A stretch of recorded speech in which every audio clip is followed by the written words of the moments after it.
Elizabeth Thompson's heart pounded against the stiff hospital mattress, her fingers trembling around the edges of a vibrant, unexpected bouquet. She was days away from giving birth, but a sudden twist jolted her heart more than any labor pain ever could. On the card attached to those mysterious flowers was a name she never wanted to hear her husband's mistress. With each syllable, she read out loud. The hush that fell across the sterile hospital room felt more suffocating than any tension she'd experienced. Little did she realize that unassuming card would unravel the darkest secrets of their glittering life of wealth. Elizabeth Thompson was known around Boston for her elegant grace, well-tailored designer dresses, and magnetic presence at all the city's most exclusive events. She was not just another socialite clinging to wealth. She possessed a genuine warmth that shone through every red carpet appearance. 27 years old, she had become the adored wife of millionaire entrepreneur Michael Thompson, founder and CEO of Thompson Advanced Logistics, a firm whose shipping innovations had made headlines in the Wall Street Journal. Elizabeth had grown up in a more modest part of the city, daughter of an elementary school teacher and a nurse. Fate led her to meet Michael at a charity gala 7 years ago when she served hors d'oeuvres to help raise money for underprivileged kids. Their eyes locked, an instant spark lit between them, and within months, her life transformed. A whirlwind romance of overseas dinners, yacht parties, and lavish gifts soon concluded, with Michael dropping to one knee on the veranda of a private villa overlooking Lake Como. From the outside, she had it all: a devoted, successful husband, a stunning manor in the suburbs with sprawling gardens, and now a precious baby on the way. She was 9 months pregnant, carefully monitored by the best obstetricians at St. Christopher's Medical Center. Yet behind the glamorous image of the Thompson name, shadows lurked. Whispers had circulated among the staff at Michael's office building and in the upper echelons of Boston's social circles that the charismatic CEO did not keep to his marital vows. A rumored mistress, a suspicious phone number on his call logs, unexplained business trips extended by days. Elizabeth tried to maintain composure through the rumors. She told herself they were all malicious gossip people targeted the wealthy for scandal. She had always believed in their love story. Michael, after all, declared his commitment daily, showering her with affection. She'd known him to be a risk-taker in business, not in love. Still, that kernel of doubt gnawed at her, especially on nights when he came home late, smelling of a perfume that certainly wasn't hers. It was one such evening that Elizabeth first sensed that life as she knew it might be disintegrating. He returned after midnight, collar askew, tie missing. Before she could press him for answers, he claimed he had to answer some urgent calls. The next morning, during a routine checkup at the OB/GYN's office, Elizabeth overheard Michael quietly talking on his phone. The tension in his tone made her wonder, but he brushed it off as a client crisis. Nothing prepared her for the storm that would break inside that white-walled hospital room just days before her due date.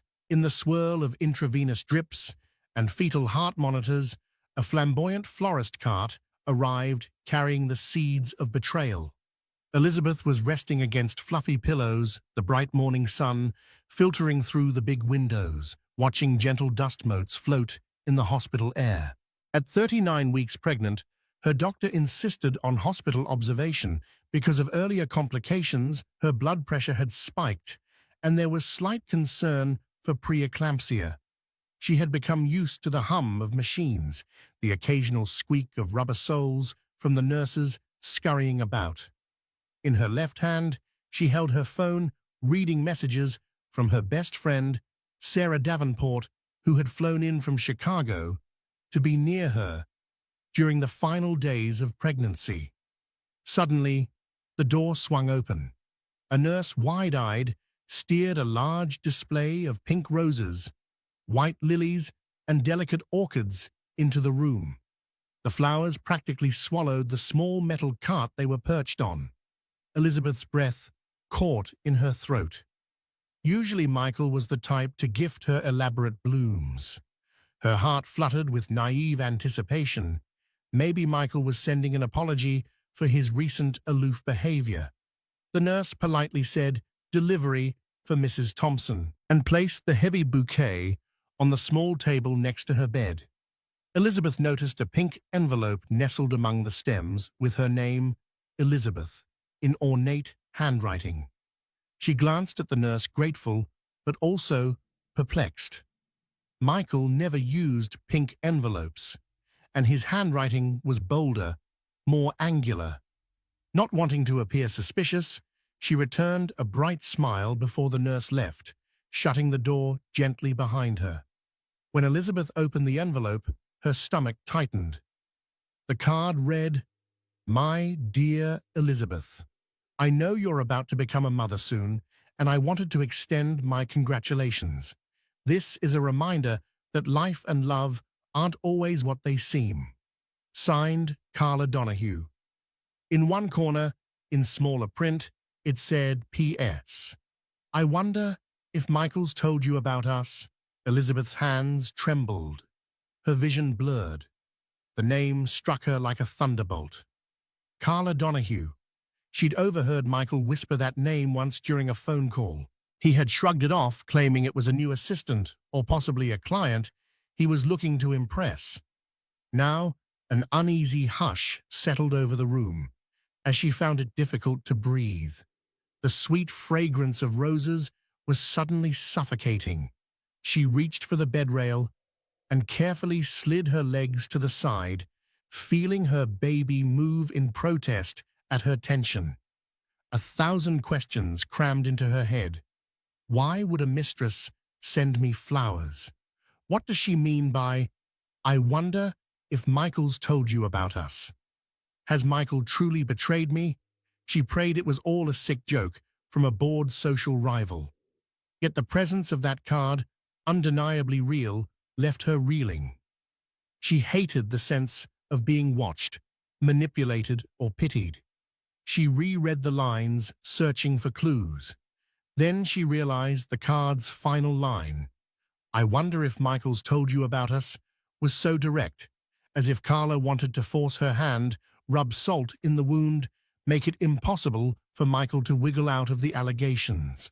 Elizabeth's blood pounded in her ears. Within minutes, Sarah burst into the hospital room, phone and coffee in hand. She stopped mid-step, noticing Elizabeth, pale and startled. "Liz, oh my God, are you okay? You look like you've seen a ghost." Elizabeth could barely muster words. She handed the card to her friend, who read it carefully, her eyes widening. "Who the hell is Carla Donahue?" Sarah demanded the protective best friend, instinct flaring. "Do we know her?" Elizabeth shook her head, tears welling. "I've heard her name before.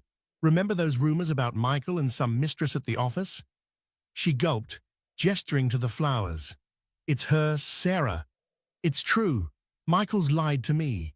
Sarah carefully placed a reassuring hand on Elizabeth's shoulder, but the tears spilling down Elizabeth's cheeks were unstoppable. Deep down, she dreaded the confrontation with Michael. But that confrontation was now inevitable. Carla had forced it. Michael arrived shortly after, an anxious look on his face. He had come bearing a standard daddy-to-be balloon and a takeout bag from their favorite lunch spot downtown. He paused when he saw the enormous bouquet dominating the bedside table. Elizabeth watched him glance at the card in Sarah's hand, his expression shifting from confusion to realization within seconds. "Who sent these?" he asked, voice quavering slightly. Elizabeth locked her gaze on him. The card held up like damning evidence in a courtroom. "Carla Donahue," she replied, her voice cold with heartbreak. "Does that name ring a bell?" Michael, Sarah stepped out politely, giving them space. She whispered something like, "I'll be outside if you need me," but Elizabeth barely registered it. Michael's jaw tightened. "Liz, I can explain." Her stomach churned a swirl of heartbreak and anger. She braced herself, wanting to keep calm for the baby's sake, but the floodgates opened. "Explain?" she echoed, voice trembling. "Explain why a woman I've never met, who claims to be involved with you, is sending me flowers in the hospital with cryptic messages." Michael stepped closer, but Elizabeth leaned away, pressing her back into the pillows. He exhaled heavily, as if gathering the strength for a confession. "Carla and I had a short affair a couple of months ago," he began. "It was a mistake. I ended it as soon as I realized how wrong it was. It meant nothing, I swear. Clearly it meant something to her." Elizabeth interjected hot tears, tracing her cheeks. "She's mocking me with these flowers, Michael. She wants me to know everything. Why now, a few days before I give birth? This is despicable." He ran his hand through his perfectly styled hair, suddenly looking like a child cornered by stern parents. "I guess she wants to destroy what we have. I tried to cut ties, but she threatened to tell you." He paused, his voice cracking. "I swear, I didn't want to hurt you, Liz." Pain radiated through Elizabeth's chest. Her world, carefully built on trust and devotion, was crashing. "So you lied to me for months, letting me carry our child while you had an affair." She swallowed the lump in her throat. "I need you to leave, now," he protested. "Liz, don't." She glared, wiping tears from her eyes. "If you stay here, I'll end up in worse condition. My blood pressure will spike even more. I can't do this right now. Please go." Michael hesitated, picking up his jacket. His lips trembled as though he wanted to say something that would fix it all. But there was no easy fix. After another beat, he nodded, whispered, "I'm sorry," and walked out of the room. Alone with the mountain of flowers, Elizabeth pressed a hand to her stomach, feeling the baby kick. She tried to stifle a sob, but it turned into a trembling cry that echoed through the hospital corridor. Elizabeth spent that afternoon sliding between heartbreak and numbness. She told the nurses she was just hormonal to explain her teary face, but inside she was fracturing under the weight of betrayal. Over the next hour, she placed a call to her mother, who lived in Vermont. Her mother's gentle voice tried to reassure her. "Come home if you need to. We'll welcome you any time. Don't worry about the money or anything else. Just take care of yourself and that baby." She also phoned an old confidant, John Maxwell, a close family friend who had once worked with Michael. John had left Thompson Advanced Logistics a year ago to start his own consulting firm, rumored to be unhappy with Michael's leadership style. Elizabeth remembered him as a kind man who gave fatherly advice, the one who'd guided Michael in his early startup days. She told him about Carla's Bouquet and how devastated she was. John cleared his throat on the other line.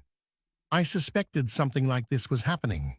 Carla is a junior manager, but everyone in the company whispered that she was too close to Michael. I couldn't confirm anything, so I didn't want to upset you with baseless speculation." He sighed. "I'm sorry you had to find out this way, Liz." Elizabeth felt relief, mingled with a creeping dread. If John had suspected something, how many other people knew? The idea that the staff at Michael's headquarters knew more about her marriage than she did cut deep. She recalled the pitying glances from his personal assistants, the hush that fell whenever she stopped by. A wave of humiliation flooded her cheeks. "What should I do now?" she asked, her voice trembling over the phone. "I'm due to give birth at any moment. I don't want my baby to come into a broken family, John." He paused. "I can't tell you what to do, but you need support. Emotional, legal, everything. If Michael truly wants to fix this, he'll have to step up. If you want to protect yourself, speak to an attorney. Make decisions that are best for you and your baby. Don't let your emotions or Michael's pleas overshadow your instincts. Elizabeth ended the call, feeling a grim sense of resolve. She dialed a family lawyer recommended by Sarah. Her fingers shook with every ring. When the lawyer, Ms. Anita Cheng, answered Elizabeth's carefully rehearsed words, spilled out, "I've just discovered my husband has a mistress. I'm about to give birth. I need to know my options." While Elizabeth wrestled with heartbreak in her hospital bed, Carla Donahue basked in the aftermath of her carefully orchestrated scheme. From her vantage point, in a chic downtown condominium, she watched the city lights shimmer across the Charles River. She knew the flowers had been delivered because her contact at the floral shop sent her a confirmation text. She could almost taste the scandal swirling in the Thompson household. She expected Michael to come begging soon, or at least to lash out, but she was prepared. Carla was not the demure personal assistant the world assumed. She had grown up under modest means, clawing her way up the corporate ladder with sheer ambition and cunning. Meeting Michael at an industry conference set her sights on his attention, which she eventually secured through late-night work sessions, flirty phone calls, and carefully timed compliments. She'd reeled him in, and for a time Carla genuinely believed Michael might leave his wife. But as the months wore on, it became clear he valued his image more than he valued her. So Carla took matters into her own hands. She wanted to watch Michael squirm, to realize that betraying her was dangerous. Sending flowers to Elizabeth was only the first step in Carla's twisted plan. She also possessed a trove of evidence, texts, photos, voice messages enough to make any court settlement or media expose sizzle. Unbeknownst to Carla, though, she had rattled a hornet's nest. Because Michael Thompson was not just a wealthy CEO, he had powerful political ties, influential friends, and a knack for damage control that had allowed him to bury many controversies. This time, however, Carla aimed to wound him where it hurt the most in his private life, on the brink of fatherhood. The following day, Michael visited Elizabeth again. He found her sitting up in bed, hair brushed neatly, eyes red from crying but resolute. A nurse had just taken her blood pressure, muttering that stress was the last thing Elizabeth needed in her condition. Michael approached slowly, wearing what looked like a forced smile. "Liz, I've arranged for a private postpartum suite, just so you have all the comfort you need when the baby arrives." She looked at him sharply. "That's generous of you, but it doesn't solve anything." He lowered himself into the chair by her bedside. "I've told Carla I won't be intimidated. She's toxic, Liz. She wants to break us up. I ended the affair months ago. I regret everything." Elizabeth let out a humorless laugh. "I imagine you do regret it now that you're cornered. But what about me? Michael, I'm the one carrying our child, left in the dark until your mistress decided to blow up our marriage." He inched closer, lowering his voice. "I'll do anything to fix this. Name it. Counseling, separate living arrangements for a while, if that's what you need. I don't want to lose you." A bitter pang shot through Elizabeth. She remembered how her father had betrayed her mother years ago. His apologies had been frequent, but his loyalty ephemeral. It took her mother 5 years to finalize their divorce, and the emotional scars remained. Elizabeth had sworn never to let that happen to her own marriage, and yet here she was faced with the same brand of heartbreak. "This isn't about me wanting to punish you," she whispered, tears threatening again. "I need you to understand the depth of this betrayal. You cheated on me while I was pregnant, carrying your child. I can't just snap my fingers and trust you again." Michael nodded silent. Elizabeth sensed his shame. For a moment, She remembered the sweet, earnest young man she first fell in love with, the man who typed her poetry on old typewriters, who taught her to waltz under the stars. That memory twisted a knife in her heart. Could that version of Michael still exist? Reluctantly, she allowed him to stay as the doctors came in to check the baby's heartbeat. Michael watched the ultrasound monitor with a mixture of awe and guilt. Their child's strong heartbeat seemed to echo in the room, a reminder that for the baby's sake, they might attempt a fragile truce, at least for now. Meanwhile, news of Carla's brazen gesture trickled through the ranks at Thompson Advanced Logistics. Company gossip soared. Employees whispered about the boss's scandal, carefully shutting up when Michael entered the corridor.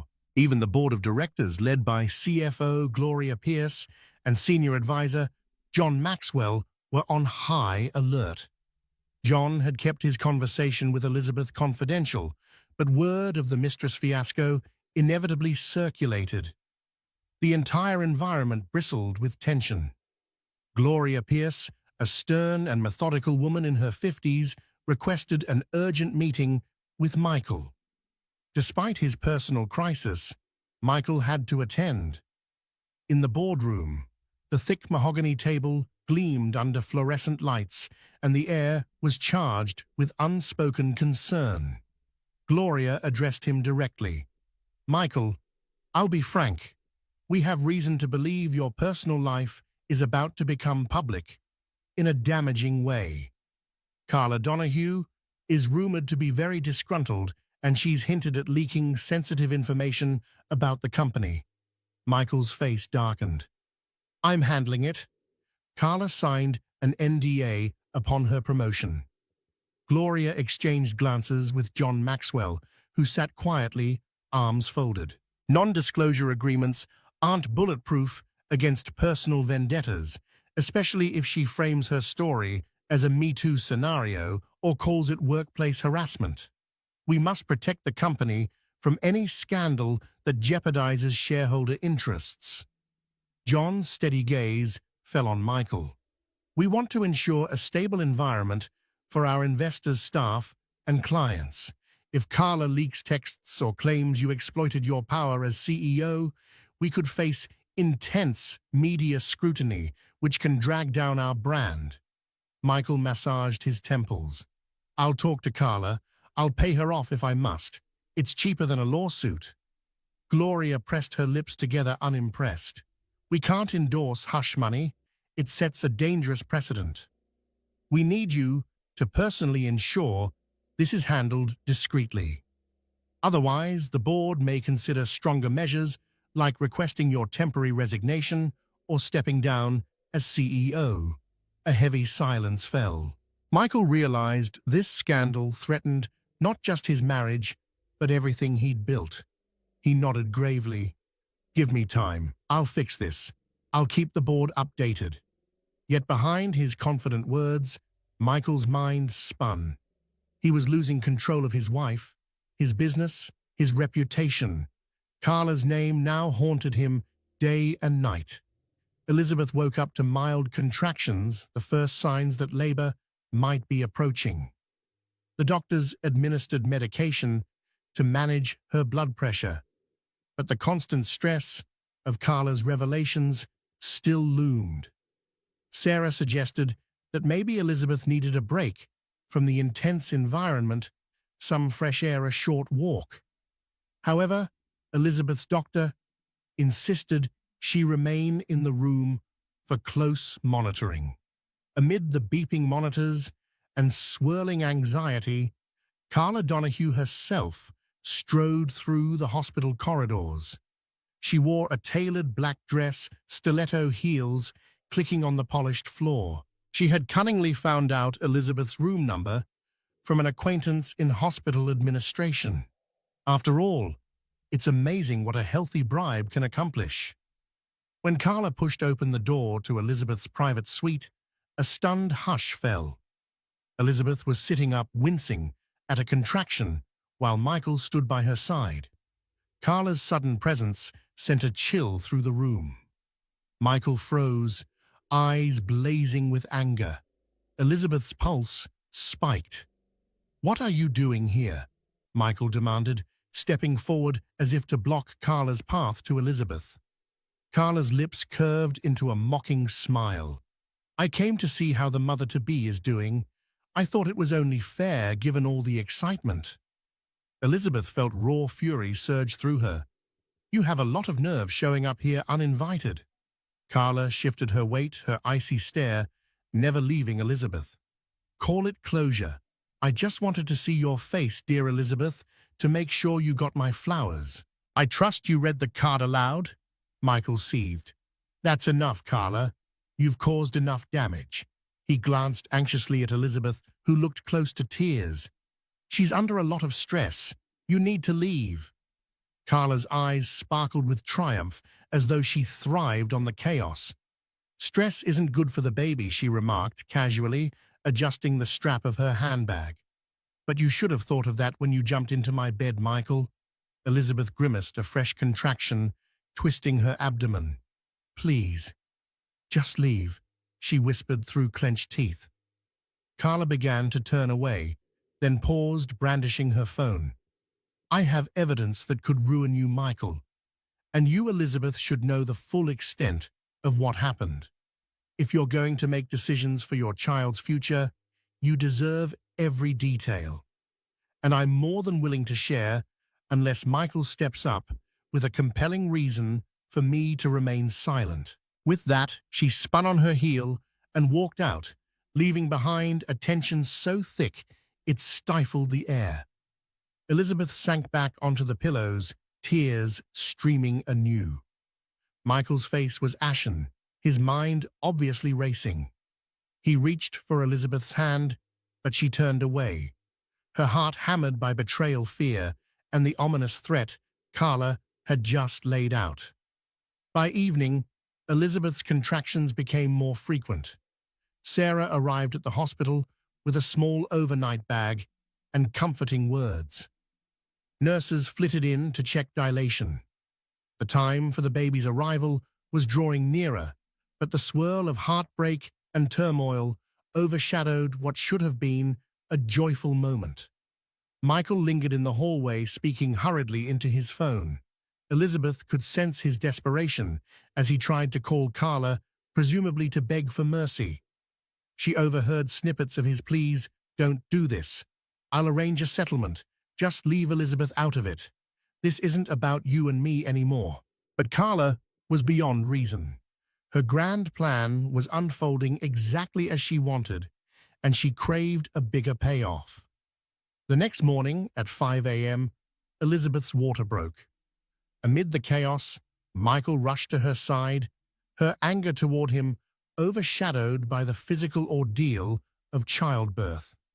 Nurses brought in extra pillows, the obstetrician arrived, and the overhead lights shone starkly on the sweat beading Elizabeth's brow. The baby's heart rate fluttered on the monitor, and Elizabeth endured wave after wave of contractions. It was an agonizing, intense experience.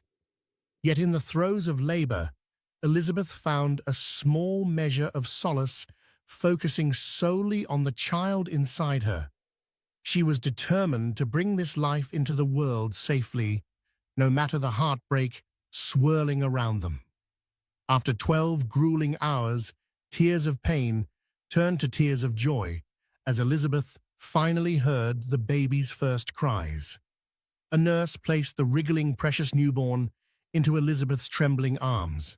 A boy, pink wailing, utterly helpless. Michael stood by, his eyes flooded with emotion, though overshadowed by guilt. In that moment, for just a few fragile seconds, Elizabeth forgot Carla, forgot the betrayal, and gazed upon her baby boy with pure love. Elizabeth named the baby Andrew. She nursed him gently, the curve of his tiny hand wrapped around her finger. Michael tried to approach, murmuring words of gratitude and admiration for her strength, but the raw tension between them still lingered even amidst the wonder of new parenthood. Sarah and Elizabeth's mother came in, showering the newborn with coos and kisses. Elizabeth's mother briefly acknowledged Michael with a curt nod, but gave her daughter a look that said, "We'll talk later." Elizabeth knew that her mother was disappointed by Michael's affair and protective of her daughter's well-being. By the second day, Elizabeth felt slightly stronger, though still drained from labor. She was drifting off to a restless sleep when her phone buzzed. She checked it, heart plummeting at the name on the screen, Carla Donahue. Some part of her wanted to ignore it, but her fingers moved almost involuntarily, tapping the message open. "Congratulations on the baby, Elizabeth.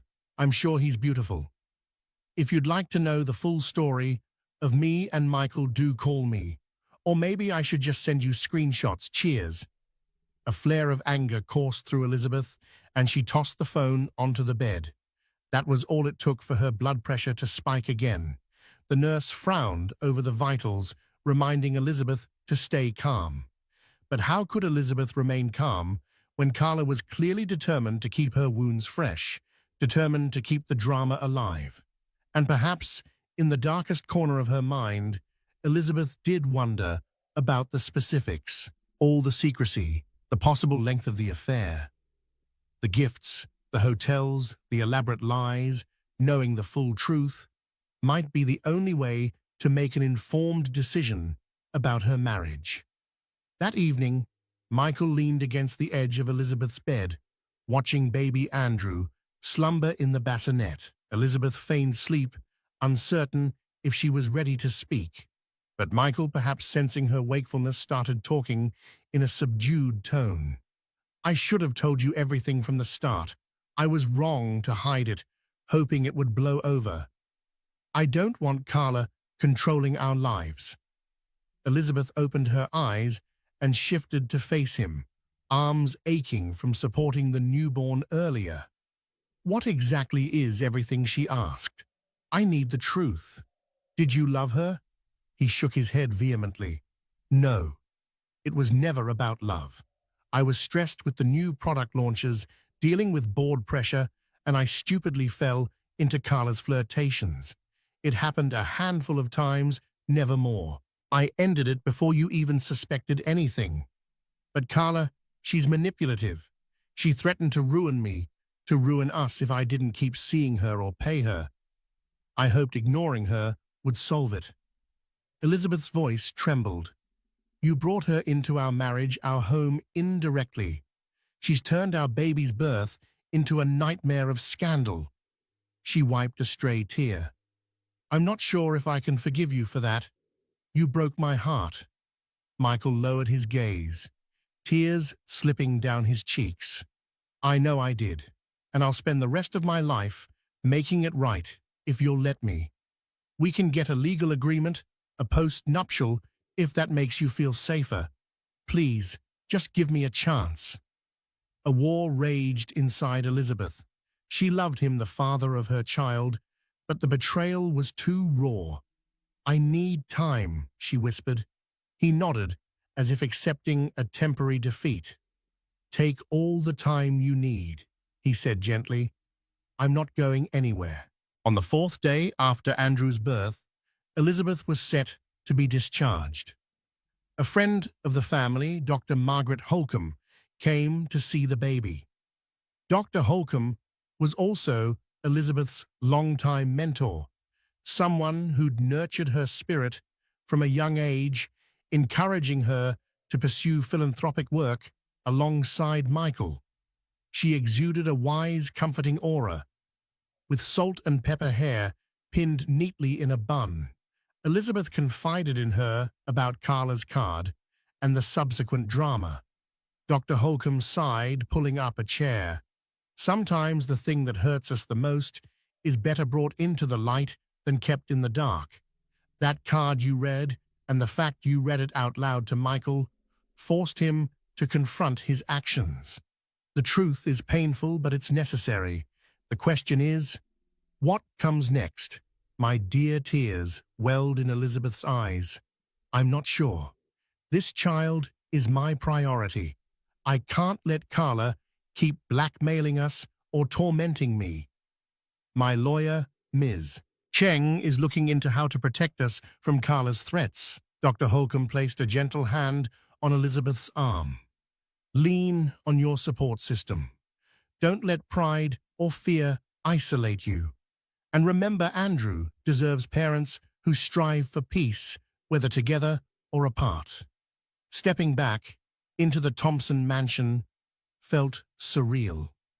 The baby in Elizabeth's arms cooed softly, oblivious to the tension swirling in the lavish foyer. Michael led the way, turning on lights as if trying to brighten the heavy mood. The staff offered their congratulations in hushed tones. Elizabeth forced polite smiles, but everyone sensed the shift in the household. That evening, in the grand living room, where tall windows overlooked the carefully manicured gardens, Elizabeth rocked Andrew to sleep. She stared at the mesmerizing flicker of the fireplace, remembering happier times, holiday gatherings, dinner parties, lazy Sunday afternoons with Michael. This home, once a fortress of love, felt tainted now. Michael quietly approached, setting a warm blanket around them. I arranged for extra security, he said softly. No one gets in unless we approve. I'll do anything to protect you and Andrew from Carla's intrusion. Elizabeth glanced up, eyes heavy with exhaustion.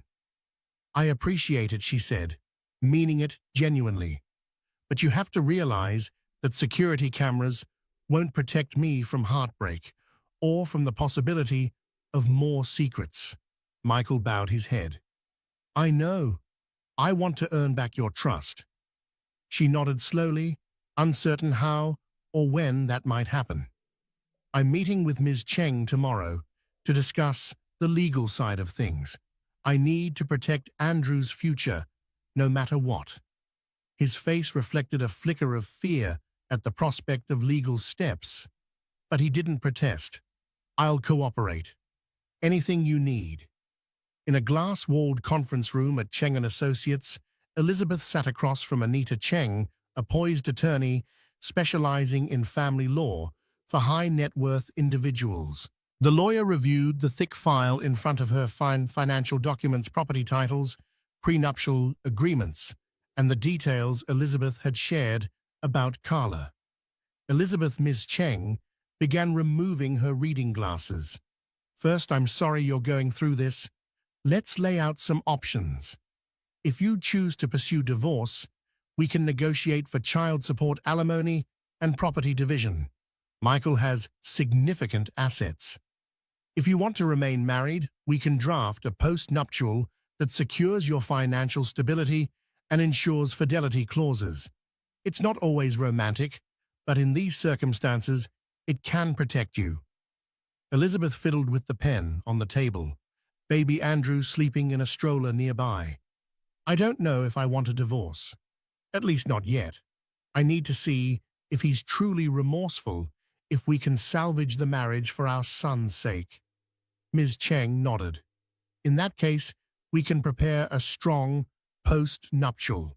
Also, regarding Carla, she's making veiled threats of revealing private information.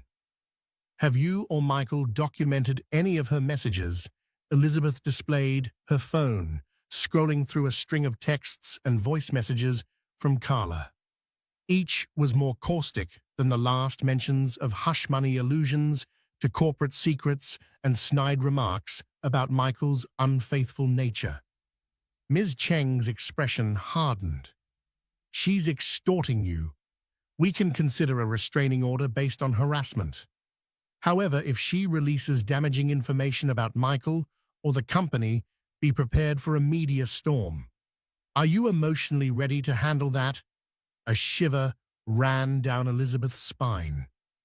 She glanced at Andrew, sleeping so peacefully oblivious to the adult chaos. I'll do whatever it takes to protect Andrew, she said firmly. If Carla pushes further, we'll respond. The attorney smiled gently. That's the spirit. You have more power than you realize. Night fell over the Thompson mansion, and Elizabeth found herself pacing the nursery, gently bouncing Andrew in her arms. The baby's soft whimpers tugged at her heart. She sang a lullaby her mother once sang to her. The verses spoke of safety and warmth, a bittersweet longing for a family unspoiled by betrayal. Every time she looked at Andrew's eyes, so curious about this new world, she vowed to make sure he felt loved and secure. But she also wrestled with the knowledge that Michael's betrayal could overshadow his earliest memories if conflict and scandal raged on. Michael peeked into the nursery. "Need any help?" he asked softly, clearly, desperate to show his devotion. Elizabeth hesitated, then nodded. He just finished feeding, but he's still a bit fussy. Michael took Andrew in his arms. Elizabeth watched as father and son bonded, noticing how gently Michael cradled the baby, how softly he cooed, how Andrew's tiny fingers curled around Michael's. Despite everything in that moment, they looked like a sweet, loving family. Elizabeth felt tears, threatening once more, tears for what they had, tears for what they might lose. Carla Donahue was not one to fade quietly. She had left messages on Michael's voicemail. "I'm sure your precious wife knows more now, but does she know you promised me a future, that you swore I was the one who truly excited you?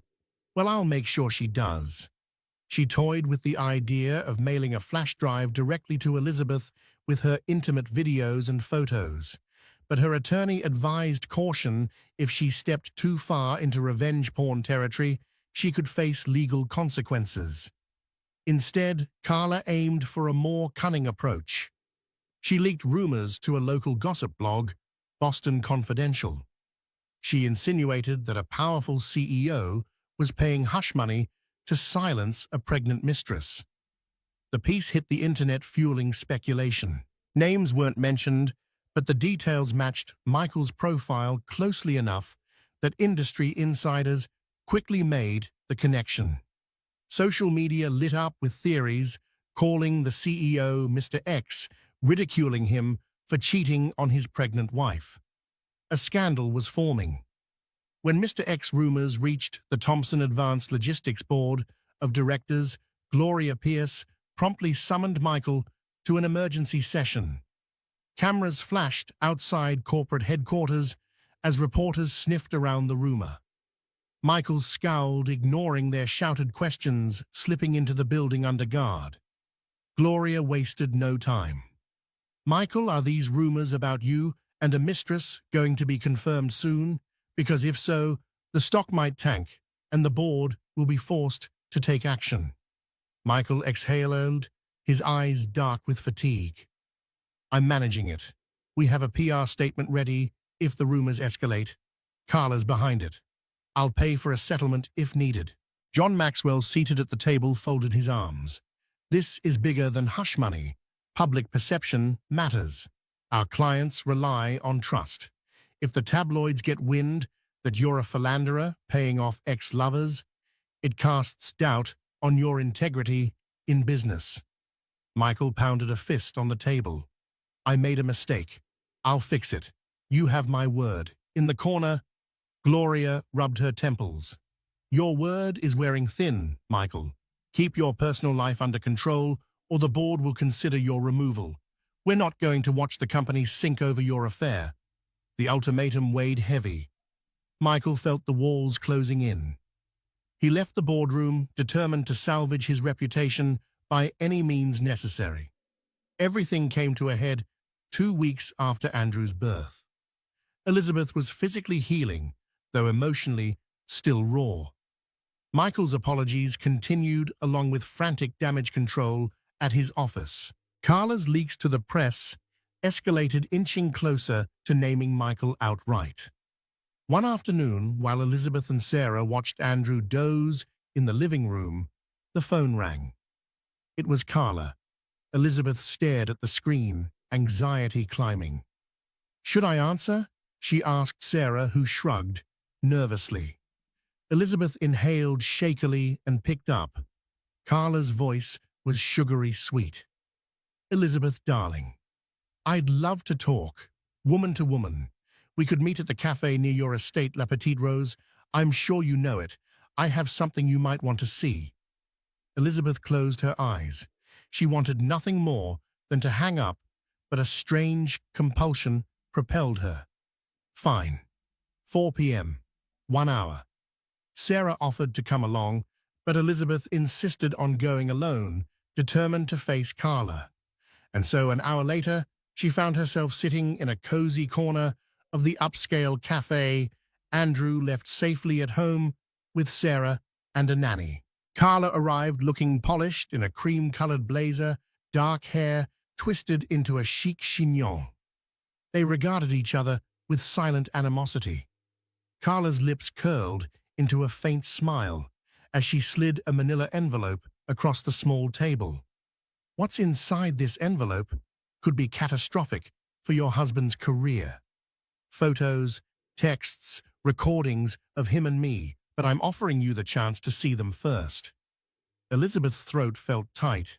She opened the flap, glimpsing damning images of Michael in a hotel suite, proof that he'd spent nights with Carla. Her stomach lurched. Why show me this now? Carla leaned forward. To prove I'm not bluffing. I could go to the media, to the tabloids, or I could vanish quietly with a hefty settlement. Think about it, Elizabeth. You protect Michael, your estate, and your precious baby's future from this scandal. All I need is... Carla paused, letting the tension simmer. $5 million. Elizabeth recoiled. $5 million, Carla smirked, swirling her latte. Your husband's worth hundreds of millions. Don't play naive. $5 million is pocket change for him. Surely that's worth preserving the Thompson image and your child's father from public disgrace. Elizabeth's heart hammered. She refused to let Carla see her panic. And if we refuse, Carla's voice turned icy. Then every major news outlet gets these. Michael's brand goes up in flames, and your baby's father becomes the laughingstock of the business world. Elizabeth's mind raced. Was she truly expected to pay off this woman who had so callously ruined her life? A wave of fury rose, overshadowed by a desperate protective instinct. I'll talk to my lawyer. Don't contact me again, Elizabeth said, standing abruptly. Carla caught her arm. Just so you know, if you decide to slip that envelope to the authorities, I've kept digital backups. You'll only make things worse for yourself. Tick-tock, Elizabeth. Elizabeth yanked her arm free, chest tightening with anger and revulsion. Without another word, she left the cafe, ignoring Carla's smug stare. That evening, Elizabeth revealed Carla's ultimatum to Michael and Ms. Cheng on a speakerphone call. Michael turned pale. $5 million? She can't be serious.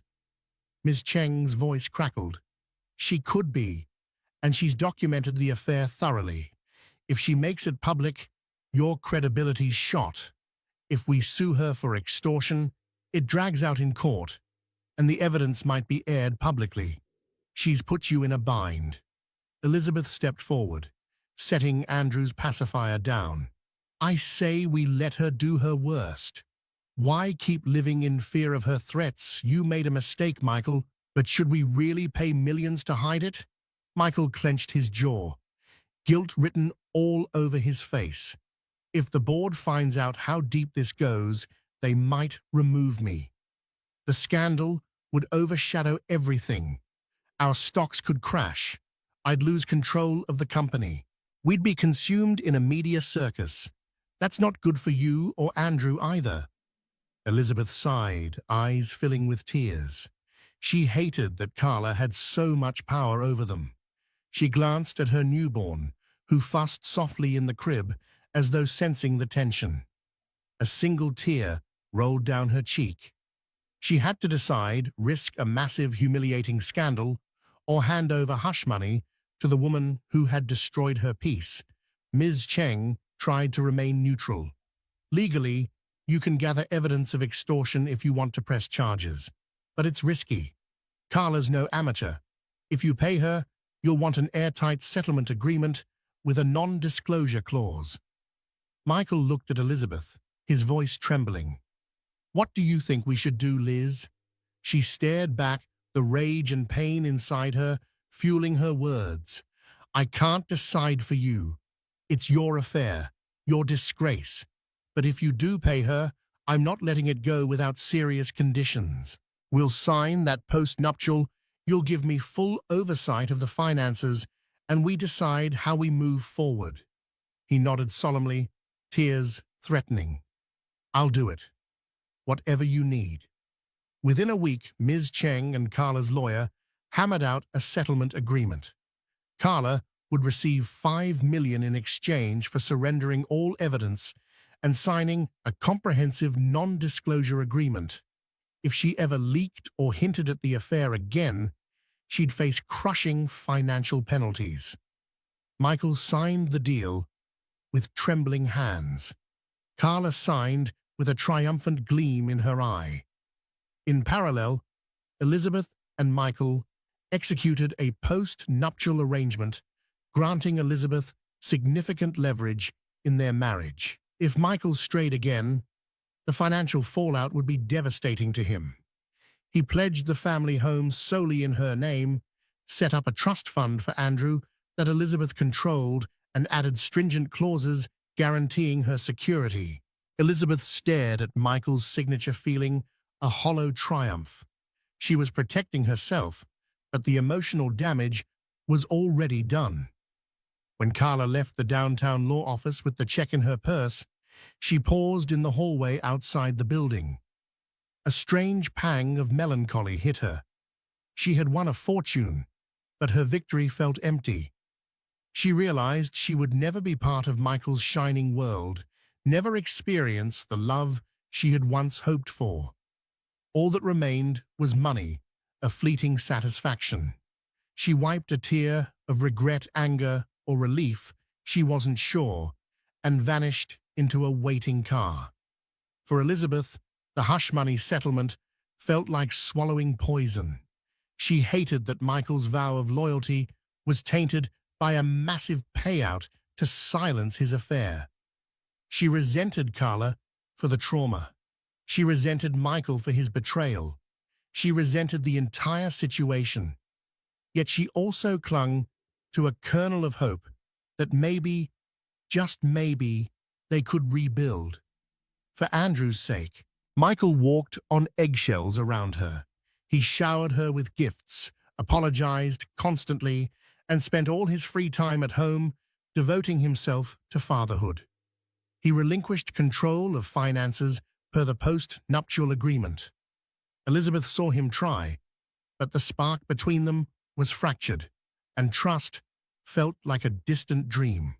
One night, while feeding Andrew, Elizabeth stared at the swirling darkness beyond the nursery window. She realized she needed help beyond legal or financial measures. She needed emotional healing. So she called a reputable marriage counselor, Dr. Elaine Griffin, and scheduled sessions for them. Michael readily agreed.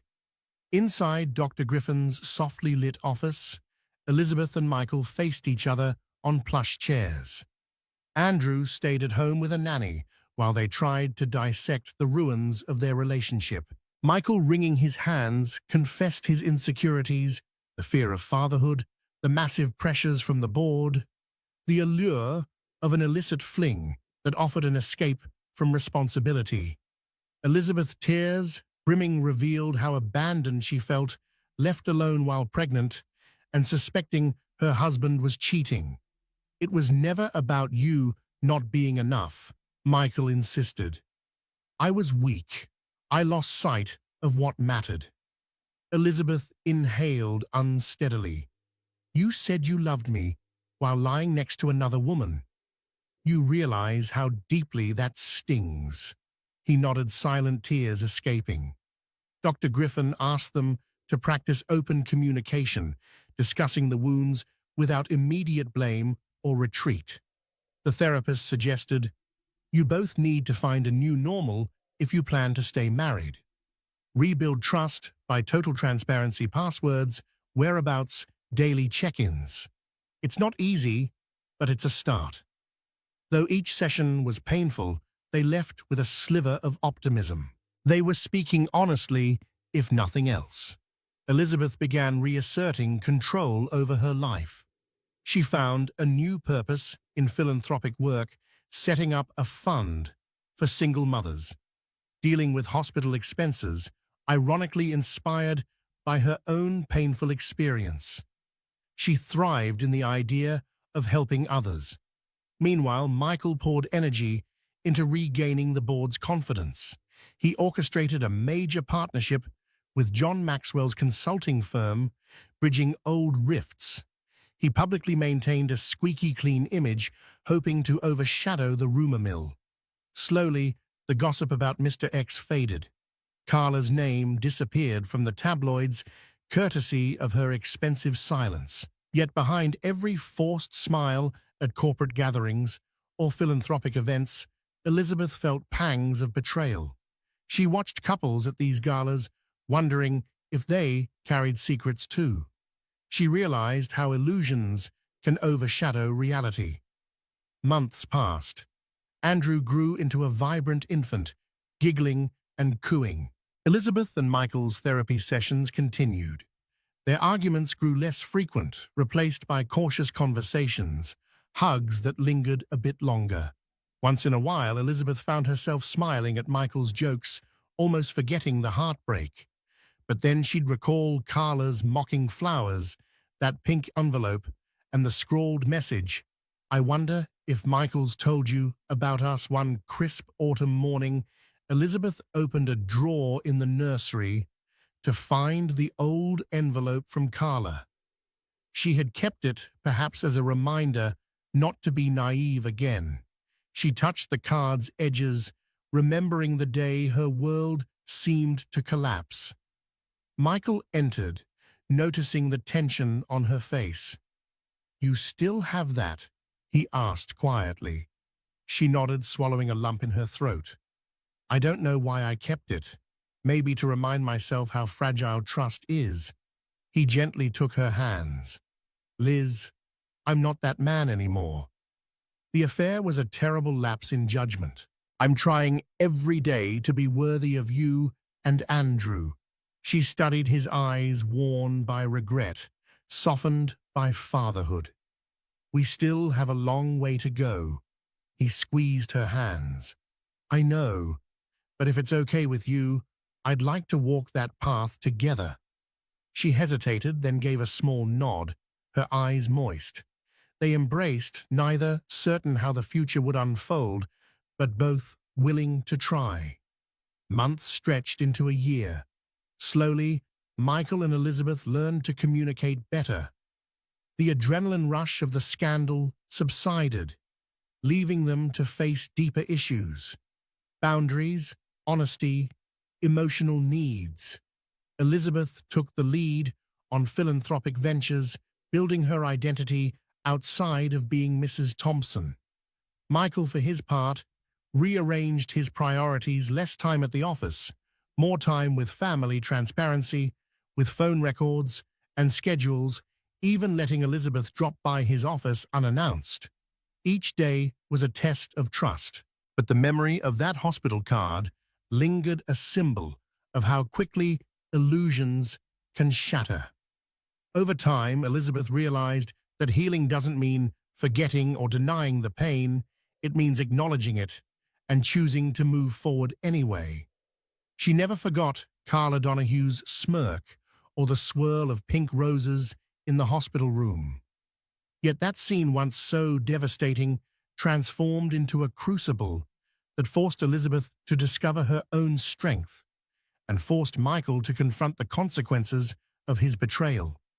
They would never be the same couple who danced under the stars in Lake Como, but maybe they could be something new, older, wiser, forged by fire. Thank you for joining us on this whirlwind journey through love, betrayal, and redemption. We witnessed how a single bouquet of flowers exposed hidden truths, tested a marriage, and forever changed two lives about to welcome a precious child into the world. In the face of heartbreak, Elizabeth found the inner strength to protect herself and her baby, while Michael confronted the fallout of his actions and fought to earn back her trust. Their path forward remains uncertain, but it's one they've chosen to walk together, shaped by the lessons of hard-won forgiveness. If you found yourself hooked on every twist and turn of this real-life drama, please take a moment to like, share, and subscribe to our channel. Your support helps us bring you more captivating stories that explore the deepest corners of the human heart. Stay tuned for more tales of passion, conflict, and the power of love.